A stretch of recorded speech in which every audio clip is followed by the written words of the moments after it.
12 of the TCR International Series.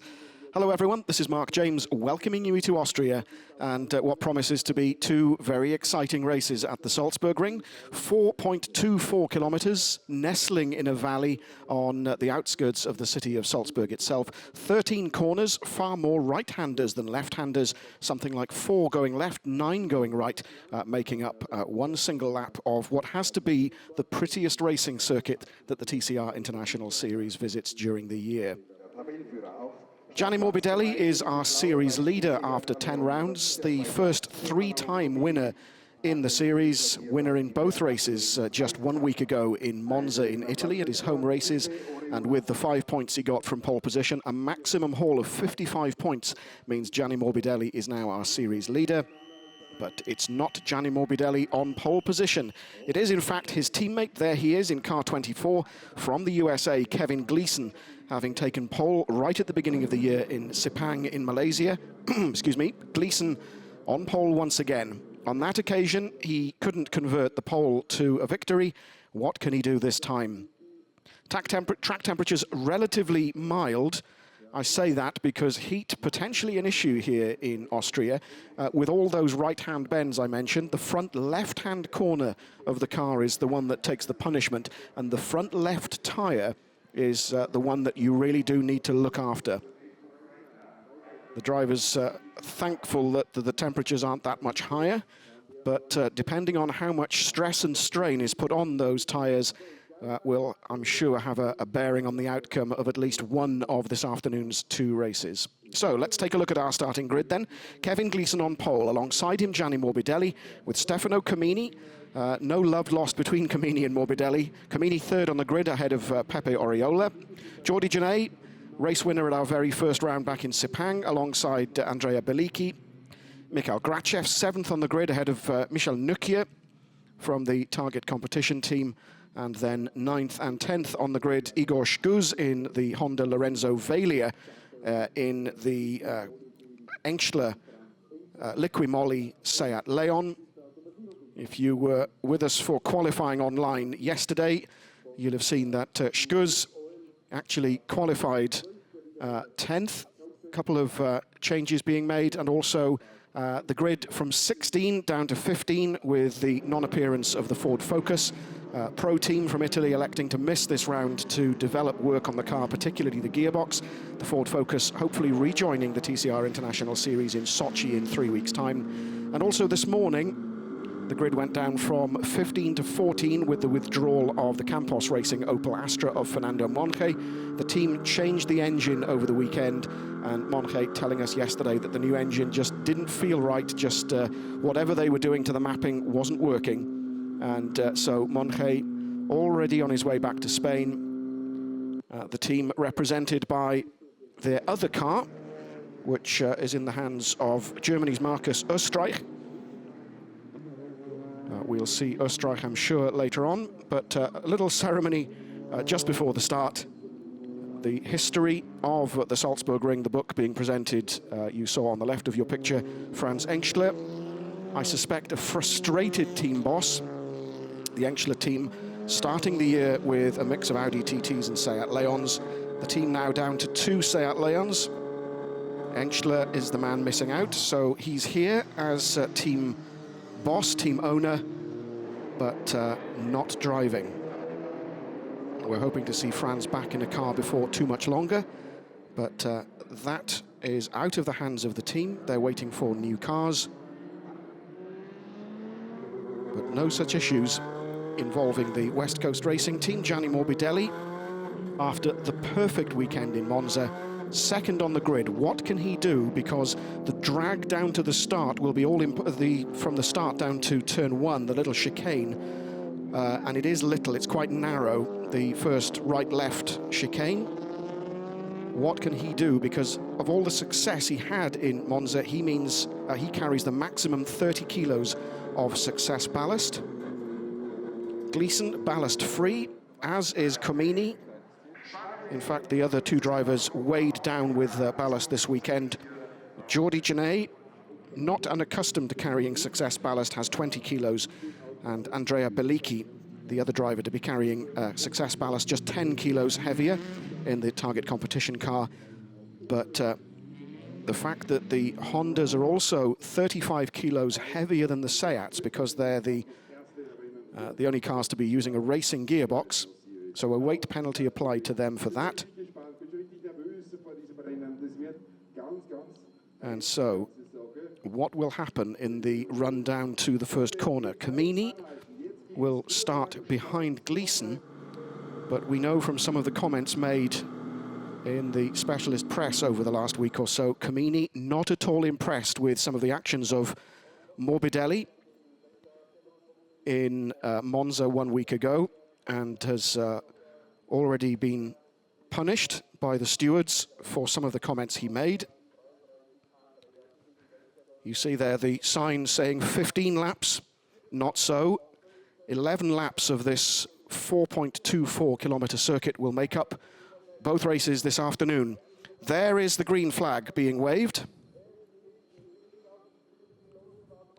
We're waiting for the lights on the right-hand side of your screen. The red lights come on, they go off, and we are racing, and a brilliant start from Kevin Gleeson. Not such a good start from Morbidelli on the left of your screen, and in fact, it is already Camini who is tucked in behind Gleeson, and I think one of the Craft Bamboo Lukoil cars also tucked in. That's Jordi Genet, having already got past, and there's contact between the two, so in fact, Morbidelli hangs on, but behind, I was going to say, one of the Engstler cars had a very brave line going down to the first chicane, that not paying off for Mikhail Grachev. That was an extremely ambitious line as the cars went down to the first chicane, and indeed it didn't come off. This is the right-hander at Nockstein at the western end of the circuit. You see there the cars starting to climb up, accelerating from third gear through Nockstein up into sixth as they come over the brow, and then it's a drag down to the right-hander at Ostschleife, still taken in sixth gear before a lift and a change down from sixth to third for the much tighter right-hander at the Fahrerlager curve, which you see there in the distance. But at the moment, it is Kevin Gleeson who's held on to that advantage. There is Jordi Genet. So it's Gleeson from Camini, from Morbidelli, and it's Oriola, then Genet, and then there's Beliki in the background ahead of Sergei Afanasiev with Igor Shkuz, birthday boy, celebrated his 39th birthday yesterday and received a cake from the TCR series organisers. Oriola just having a look up the inside of Morbidelli as they go into the chicane for the second time, but thought better of it, wisely I suspect. That's the view back from Morbidelli's car looking at Oriola. You see Genet in the background. And confirmation too that Grachev, that lunge up the inside into turn one, not the most advised, and so he runs at the back of the field, 14th and last at the moment. Ahead of him is Marcus Österreich in the Opel, but it's Gleeson from Camini, Morbidelli, Pepe Oriola, Jordi Genet, Andrea Beliki, Sergei Afanasiev, then it's Shkuz, Lorenzo Velia in the other of the Engstler Seat Leons, and Michel Nukier at the moment in the final point-scoring position in 10th place. Rejoining the TCR International Series after his appearance in Valencia, Bas Schouten from the Netherlands, 11th. And then from the Zengo Motorsport Junior team, Zolt Jabo in another of the Seat Leons, 12th currently. As we look ahead at the battle of the first three cars, it is Kevin Gleeson ahead of Stefano Camini, ahead of Gianni Morbidelli, and we're looking there at Pepe Oriola. A total of 65 kilos lighter than Morbidelli's car, that Seat Leon of Pepe Oriola. Can that difference in weight make a difference? As again he comes out to have a look at the inside of Morbidelli, and again he slots back in behind the Honda. We're on lap 3 of, my apologies, there was me thinking it was 11 laps. It is indeed 15.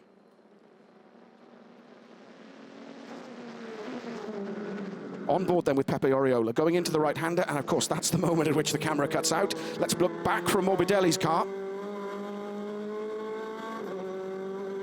as they accelerate away from the Nockstein, up the hill, through the gears into 6th.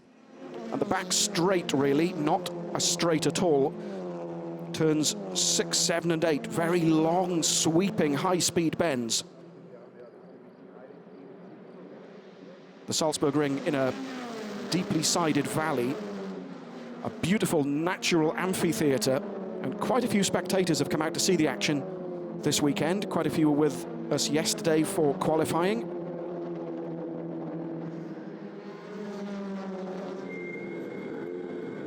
But what you have effectively is the start-finish straight, down to the right-hander at Nockstein, back up the hill, and then around Ostschleife and the Fahrerlager curve, overlooking the support race paddock, and then down through what is called the chicane, but it is a sequence of medium-speed corners. You see right in the background there, Mikhail Grachev in 14th and last place, being left behind by Österreich, who's looking at the inside of Baskouten.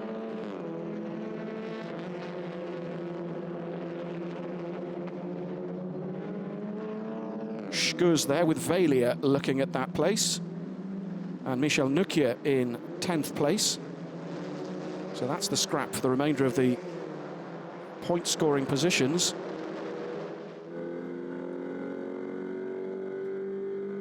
And you get an idea of the climb up the hill and also the settings of this lovely little old-fashioned track, opened in 1969 and used for pretty much everything over the years, particularly bikes, as Valia has a look at the inside, switches his line, but no.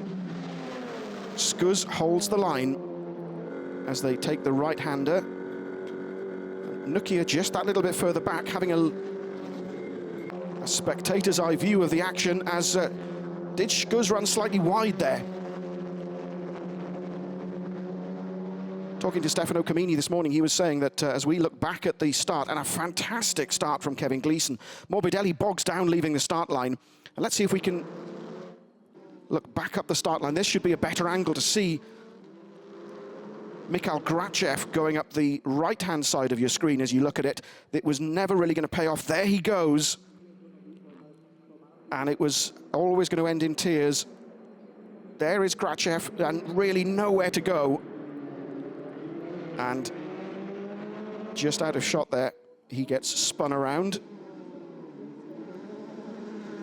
But talking to Stefano Camini this morning, he was saying that the front left tyre, as I was saying earlier, is the tyre that takes all the punishment because of all the right-hand bends, but also the right rear tyre, bizarrely, may well have a say in proceedings.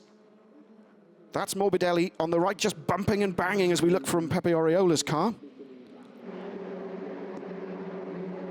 But as the cars come out of this sequence, the two right-handers at the Ostschleife and the Fahrerlager curve, the right rear, there it is, lifting off the ground, and that does cool ever so slightly. So by the time they go into this left-hander, the right rear has a difference in temperature, and it's caused quite a few anxious moments over the weekend as cars just twitch sideways slightly as the tyre comes back into contact with the ground and they turn in. No change in our top 10 positions, though. Kevin Gleeson, dare I say it, pulling away ever so slightly from Stefano Camini, who's under pressure now from Gianni Morbidelli. Through the chicane safely. Gleeson then from Camini, from Morbidelli.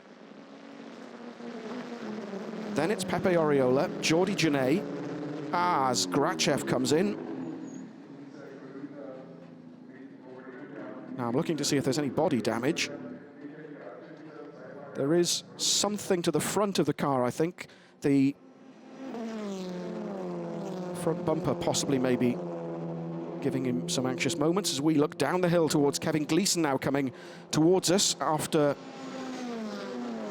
6.5 laps or thereabouts.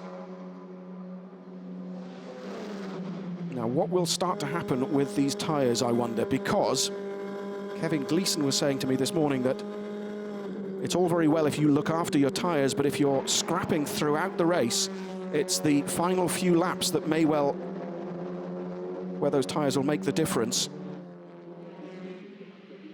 They come through this left, right, left onto the start-finish straight. Kevin Gleeson then still leads from Stefano Camini as they start their 7th lap of 15. Gianni Morbidelli still close enough to possibly have an effect on proceedings, although the 30 kilos of ballast he's carrying may well frustrate him if he's thinking of having a go at Stefano Camini.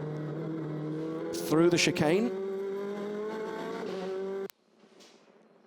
Pepe Oriola just that little bit further back with Jordi Genet possibly threatening his teammate.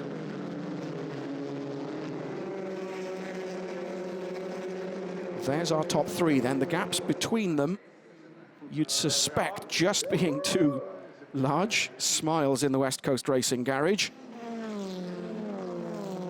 We've already seen 7 winners in the TCR International Series this year. Can Kevin Gleeson hold on to become our 8th winner? Or will Stefano Camini take his 3rd win, or indeed Gianni Morbidelli his 4th? Morbidelli, though, moving up behind Camini, just out of shot.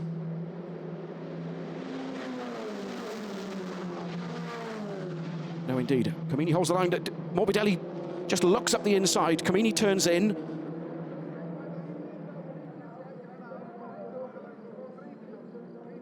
Not quite close enough, Morbidelli. Possibly on this next lap going up the hill, getting the aerodynamic tow from Camini as they go up through turns 6, 7, and 8. Ah, there is Igor Shkuz. I mentioned Shkuz earlier on. Let's have a look to see if we can... And there is Shkuz on the left of your picture, getting it sideways at the Ostschleife, getting right across the track and being very lucky to escape relatively unscathed. There is Igor's family on the left there, and I think the body language says it all. Shkuz gets going again, but that will put an end to any thoughts of a good result for him in race 1. Race 2, he will start from the front row of the grid.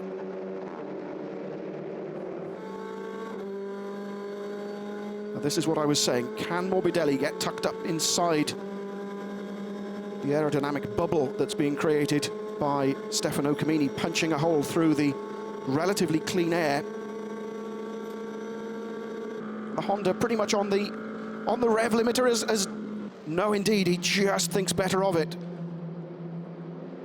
And so Camini holds off Morbidelli for another lap.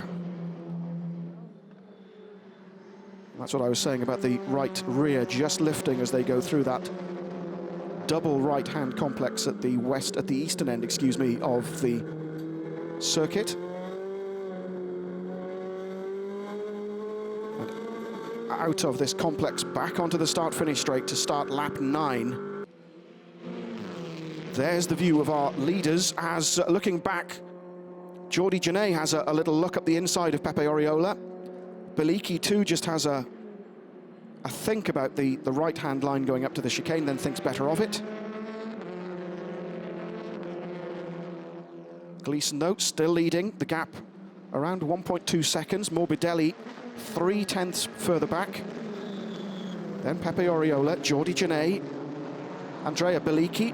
That's who you can see going through. And then quite a gap back to Sergei Afanassiev as Michel Nukier comes in to the pits, and I have no idea why, if there's a problem with the car. Nukier had been in 10th place.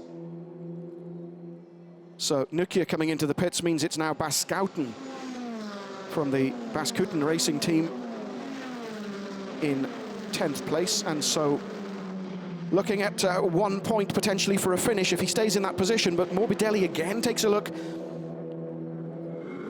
at Stefano Camini, and Morbidelli on the outside line going around this right-hander. Whoa, centimetres between the pair as they go through. But you have to say very clean. And I suspect the stewards will be looking very closely as Morbidelli makes contact with, that's Pepe Oriola. I was just going to say, and Morbidelli flashes his lights in frustration as 3 cars get past Morbidelli. He took a lunge up the inside of Stefano Camini,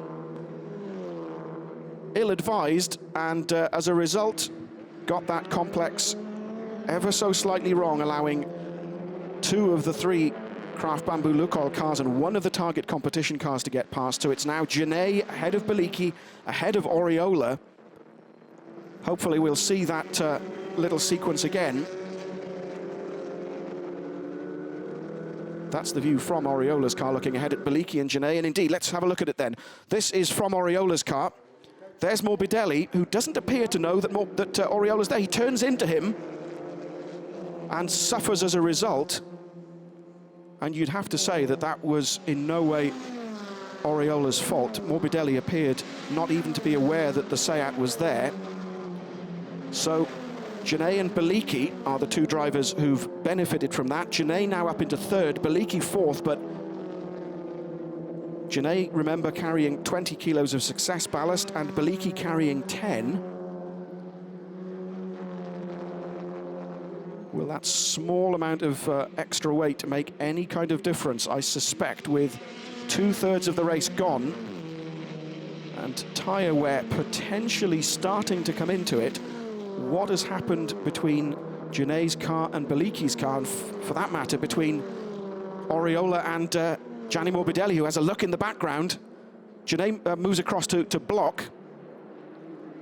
Beliki just takes a look up the inside once again and thinks better of it. So Gleeson then, Camini, now it's Genet third, Beliki fourth, Oriola fifth, Morbidelli in sixth, Avanasiev still seventh ahead of Valia. Then it's Jabo, and then Baskouten in the two Seats. Oostenrijk is 11th for Campos Racing, outside the points, and there is Franz Engstler, team boss, helping with the repairs on Mikhail Grachev's car, the grey Seat Leon in Liqui-Moly colours. As we concentrate on this battle for third place, and indeed the battle behind it for fifth. Genet then coming under pressure from Andrea Beliki. And ahead you see the gap between Kevin Gleeson and Stefano Camini, quite a long way ahead of this scrap. And there's Morbidelli indeed past Pepe Oriola. So he retakes one place at least. So Morbidelli will cross the finish line ahead of Pepe Oriola. There indeed is the change. Gleeson still leads then from Camini. The gap down now, though, to less than a second. 8/10 as Andrea Beliki takes a look up the inside of Jordi Genet. But again, third place doesn't change hands, so it's still Genet third, Beliki fourth, Morbidelli now fifth, Pepe Oriola sixth, Sergei Avanasiev seventh, Lorenzo Valia eighth, Zsolt Szabo ninth, Baskouten 10th, with the two cars currently out of the points. You saw Michel Nukia pulling into the pits a few minutes ago. Marcus Oostenrijk in the Astra still going in 11th place. Can he get up into 10th and score a point, a single point for the Campos Racing team? But again, up the hill come Jordi Genet and Andrea Beliki. Beliki once again takes a look, but he's too far back to do anything about it as they come round the right-hander at the Ostschleife.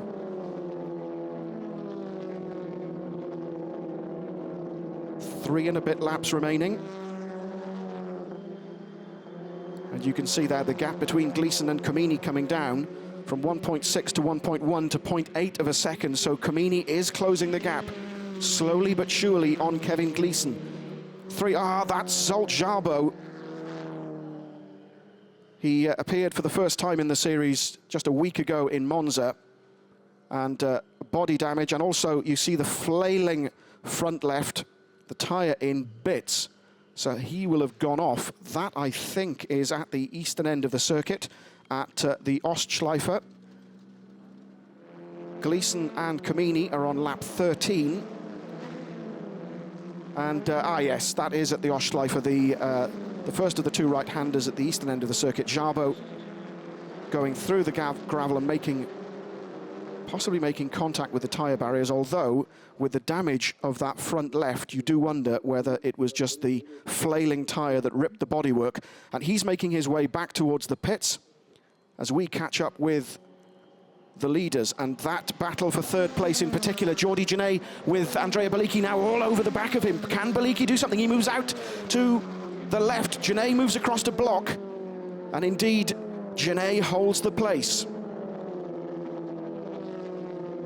They go round the Ostschleife. Has Bellicchi left it too late to make a charge? He's got 2 more laps and a couple of corners to do something about that third place. Genet, though, will be determined to score yet another. And in fact, there is Jabo, the ailing Seat Leon of Zolt Jabo in the background, as the cars safely get past him, but he's going to have to cross the track to get back to the pit entrance. As Bellicchi takes a look up the outside of Genet. Genet holds the line, though, for the right-hander at the chicane. Bellicchi then will hold, for the moment, 4th place. But this is a scrap that will go down to the wire, I suspect. Bellicchi all over the back of Jordi Genet's car, with Gianni Morbidelli waiting to pounce should either of these two have a problem. But Morbidelli moves up to just behind Bellicchi. Bellicchi, though, has he done it this time on the right side of the track? Genet moves across. But no, indeed, Bellicchi's got the line. He's got the line for the right-hander. He edges just ahead, the target competition car. The blue Seat Leon on the inside line for the right-hander. Morbidelli all over the back of Jordi Genet's car, but Bellicchi takes 3rd place away from Gianni Morbidelli on the penultimate lap of this 15-lap race. They go around the right-hander with Morbidelli also taking a look at Jordi Genet. A puff of smoke from Genet's tyre. And Genet moves over to the left. Oh, gets it all wrong, going through the gravel. And almost hitting Morbidelli as he comes through. But he had a go, Jordi Genet, at taking 3rd place back from Andrea Bellicchi. It didn't pay off. And so it's Morbidelli now who's all over the back of Genet's car. Let's take a look at that back again. Genet lunges up the inside on the left-hand line, but runs wide, takes to the gravel, allowing Bellicchi back past. And Morbidelli, very lucky to avoid contact with Jordi Genet as he comes back on. Whew. That was close, but they all keep going. We're on the last lap, and those gaps do appear to be slightly too large to do anything about it. Jordi Genet will have to cope with, as we look at Lorenzo Veglia having a look at Pepe Oriola. And Veglia in the background there, right up against the rear of Pepe Oriola's car. As is Morbidelli with Genet. Morbidelli takes a look, but Genet holds off. And that gap, I think, is too large for anything to be done about it by Gianni Morbidelli. So indeed, Bellicchi goes round the Fahrerlager curve, the paddock curve, as Morbidelli moves right up behind Jordi Genet. But indeed, this is where it all happened. Last lap. As we look at Kevin Gleeson coming round the right-hander, the left-hander, excuse me, for the final time, and takes the checkered flag, becoming our 8th winner of the season. And indeed, Bellicchi, Genet and Morbidelli finish in that order, with Pepe Oriola behind. Whew. For the first half of that race, I have to say it was probably the most incident-free section that we've seen so far this year in the TCR International Series, but the second half considerably livened up by a number of incidents and battles. But that man drove brilliantly from lights to flag. Kevin Gleeson, much to the delight of the West Coast Racing team, takes his first victory of the season, converting pole position to victory, with Comini taking 2nd place and the much-needed points, and he will be happy to finish 2nd with his great rival Gianni Morbidelli back in 5th, behind Bellicchi and Genet. Gregor Peterson from West Coast Racing, team principal, showing his delight as Kevin Gleeson acknowledges the marshals and thanks them for their help, their work this weekend. But the victory then goes to Kevin Gleeson, the 27-year-old from Pennsylvania in the United States of America, ahead of Comini, Bellicchi, Genet, Morbidelli, Pepe Oriola, Lorenzo Veglia, who, as it turned out, as we were looking at the leaders going across the line, didn't manage to get past Oriola. So Valia settles for 7th, Avanasiev 8th, Baskouten 9th, and Marcus Österreich in the Opel does indeed score a point for the Campos Racing team on his debut for the team. A tremendously experienced racer, Marcus Österreich. We've hardly spoken about him that much during the race because of what was going on at the head of the leaderboard. But Österreich, former BMW works touring car driver, has done truck racing for about 20 years, won his class at the Nürburgring 24 hours a week or two ago in an Astra, and has switched to the Campos Racing Astra for this weekend. As we see Lorenzo Valia, then there's Morbidelli, and then there's Avanasiev coming back into the pits, but it's that man that will receive the applause of the waiting mechanics. Kevin Gleeson in car number 24, the West Coast Racing Honda Civic, built by Yas Sport in Italy.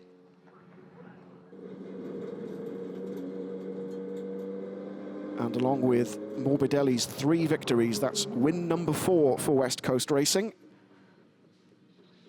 So the Swedish operation will be absolutely delighted, as will, it has to be said, a load of British engineers and mechanics that work for the team. Our congratulations to them as Kevin Gleeson rounds the final turn, turn 13, and heads for the right-hand turn into the pits, where we will be able to pick him up with our pit lane camera, as he will be waved through to the winner's bay. Indeed he is, for the very first time this year. And up he comes, Kevin Gleeson, flanked by the 2 target competition Seats of Andrea Bellicchi, who finished 3rd, and Stefano Comini, who finished 2nd. Both windows open to get as much air as possible into the car on the slowing down lap. And there you see in the background in the white shirts, the West Coast Racing team, as Kevin Gleeson unplugs himself, wipes away from some of the sweat, takes the safety net away from the window, and emerges from the car victorious. Well, you can tell, can't you, that meant an awful lot to him. Fantastic work by Kevin Gleeson, and the congratulations from the team. There is Gregor Peterson. What a drive! What a drive, says Gregor. Well, I think we can agree with that. There is Simon, his race engineer. James Nixon, the team manager, gives him a hug. Well done, Kevin.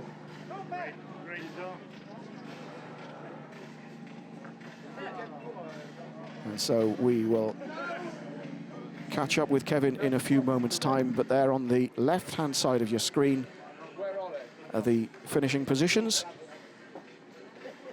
As off comes the helmet, with the wires to the radio earpieces just getting in the way.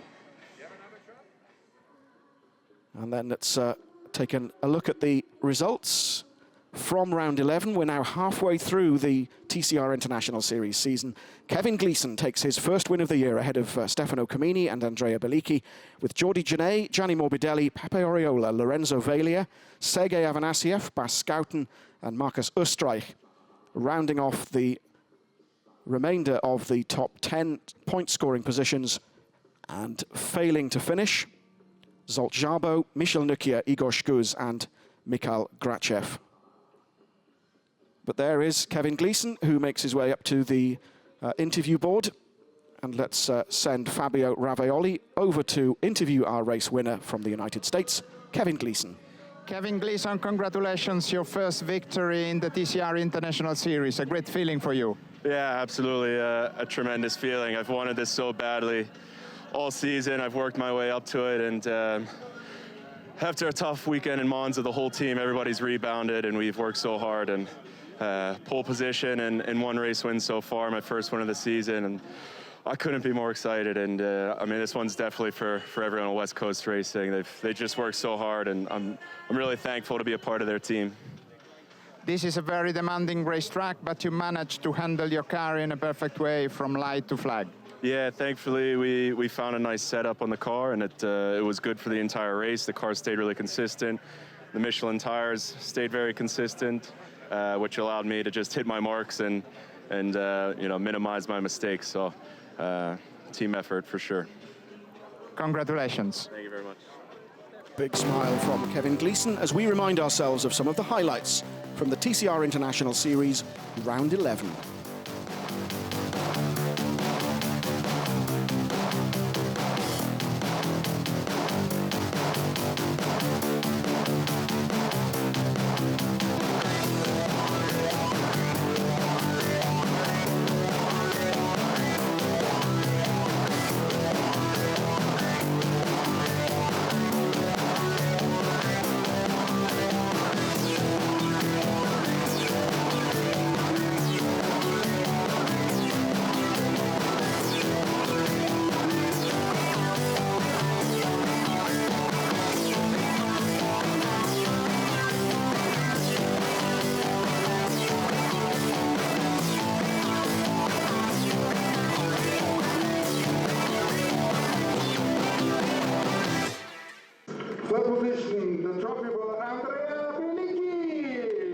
The presentation then of the trophies.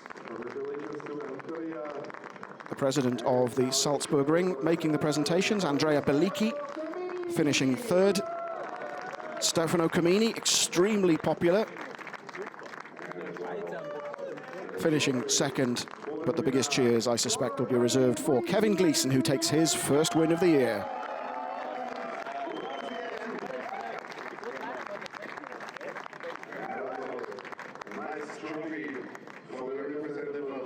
And the winning team trophy presented to Kevin's race engineer Simon Campbell there on the right from West Coast Racing.